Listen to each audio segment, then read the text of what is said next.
David Amelech, il vient et il nous dit, si on veut réellement connaître Akadosh Baruch Hu et réellement avoir la Emouna dans Hachem, comment ça fonctionne?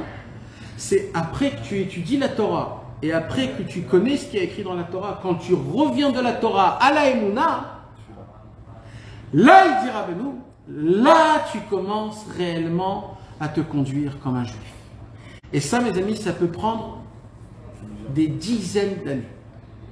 Des dizaines d'années de pratique, hein, je parle. Pas des dizaines d'années de vie, des dizaines d'années de pratique. C'est pas grave. Personne ne nous a dit de le faire en un an. C'est un travail d'une vie. Celui qui l'a fait, on doit lui donner un grade. Alors je répète, je vous explique. Au début, mes amis, on applique la Torah d'une manière sec. On t'a dit de mettre les tefilines, tu mets les tefilines. Faire Shabbat, tu fais Shabbat. Ton père t'a dit, tu fais, c'est tout, point. Et ainsi de suite, tu grandis. Akadosh Baruch Hu, il dit, bon, lui pour l'instant, il sert Hachem d'une manière robotique. C'est très bien, c'est ce qu'il faut. De base, tu auras un sahar, tout est ok. Mais on veut plus que ça. On veut quelque chose de plus que ça. On veut le cœur. Alors quoi? Alors, à l'âge, quand un homme il a un peu de date, il commence à un peu avoir de date, 18 ans, 19 ans, 20 ans, 25 ans, 30 ans, ça dépend, chacun son... Et d'un coup, il se pose des questions. Comment il se pose des questions? À travers les événements de ce qui se passe. On te propose un nouveau travail, dans ce travail on prend beaucoup d'heures, et dans ces heures-là on te prend des habitudes que tu avais dans ta prière, on va dire le matin.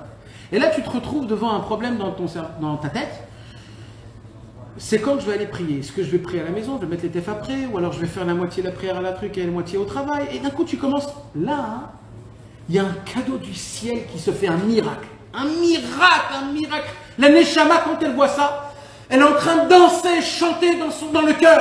Il chante et il danse. C'est un miracle du ciel. Toi, tu dis, oh là là, qu'est-ce que je vais faire? Je ne sais pas quoi faire. Toi, tu crois que c'est un vrai problème. La Neshama, elle est en train... Pourquoi?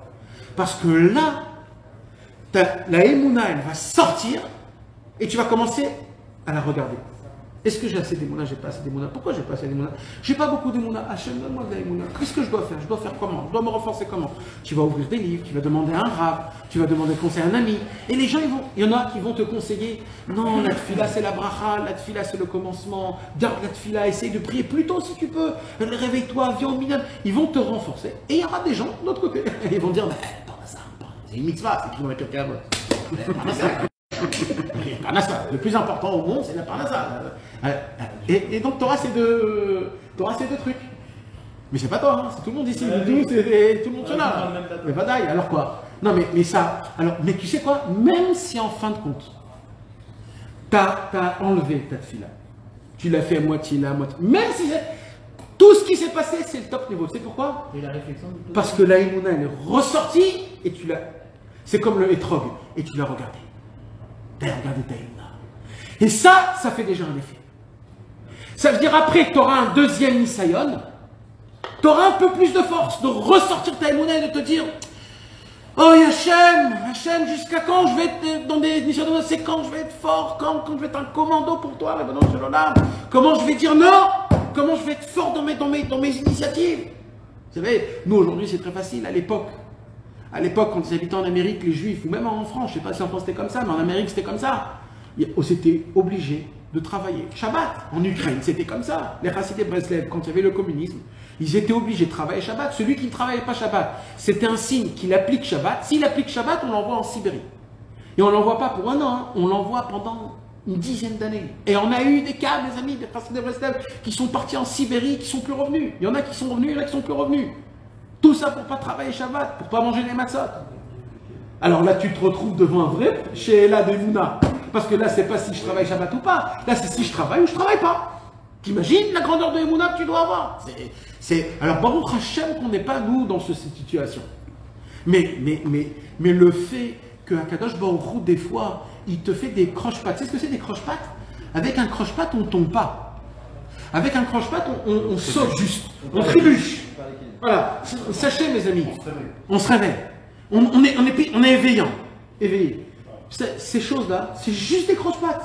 C'est juste pour que tu puisses ressortir cette Emouna. C'est quoi la Emouna? Mais qu'est-ce qu'il a dit, Rabbi Nachman Suran?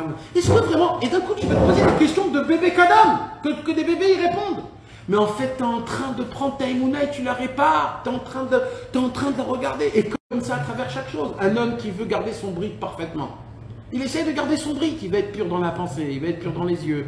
Il ne veut pas fauter Chas v'Shalom, ni avec sa femme. Il veut rester un homme qui est pas avec de la bestialité, avec de l'humilité, avec de la tendresse, avec du respect, avec de l'honneur, en sachant qu'Akadosh Baruch Hu, il est à côté de nous, en sachant que Dieu il nous regarde. Et en essayant de mettre de côté tout ce qu'on a vu toute notre vie, dans tous les films, de les mettre de côté et d'avoir un contact avec sa femme qui est pure, qui est zen. Alors, et tu viens, et tout se passe comme il faut, et t'arrives pas. Et tu flanches, et tu tombes, et tu reflanches, et tu retombes, et ça revient, et ça reprend. Et tu dis, mais pourquoi Hachem il ne me laisse pas? C'est pas qu'Hachem ne te laisse pas. Là, la Neshama, elle est très contente. Elle te dit, à chaque fois qu'on te pince un petit peu, à chaque fois qu'on te pousse un tout petit peu, c'est pour que tu réveilles, la notion Shmirat Abrit, Gdusha. Ça a été quand la dernière fois que tu as pensé de la Gdusha Abrit? Ça a été quand? Alors Hachem il te dit, t'inquiète pas frère, je te fais un petit rappel, c'est tout. L'honora, il s'est rien passé, même si t'es tombé, fais tchouba, l'okaratlou. Moi ce que je veux c'est que tu sois éveillé. Ce que je veux c'est que tu sois, c'est que tout ce qu'on parle, Emunat, Tfila, Yirat Shamayim, Ahavat Hashem, Rikudim, Simcha, Achnasat Orchim, toutes ces choses-là, il faut que ça soit devant nos yeux, d'être éveillé à ces notes de musique, de pouvoir appuyer et jouer cette musique-là, de toujours être en maintenance d'Avodat Hashem. Mais c'est quoi le problème? Le problème, il est à l'envers. Le problème, c'est qu'à chaque fois que j'ai des problèmes, je me dis, pourquoi Hashem me fait des problèmes? Moi, je veux travailler. Et c'est-à-dire, les problèmes, ils sont là pour essayer de te décoller de ce monde-ci. Et moi, je veux me rapprocher d'Hachem pour qu'il me laisse tranquille, pour que je sois collé à ce monde-ci. Pour qu'il me laisse tranquille, pour que j'ai de la parnassa à fond, pour que j'ai la briout à fond, pour que j'ai le zivoug à fond, pour que j'ai tout à fond. Mais tu comprends pas que ce que Hachem il te donne, c'est pour que tu puisses avancer. Toi, tu veux tout ça pour être proche de ce monde-ci.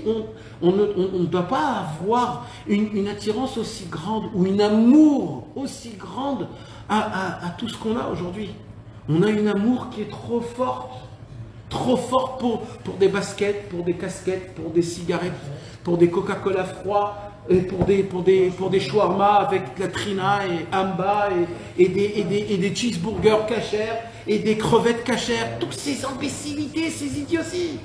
On est allé super loin. Il y a quelque part, il y a un problème. Il y a un moment où il faut dire, c'est quoi l'essentiel, c'est quoi la racine, où je dois me mettre. Oh, yeah.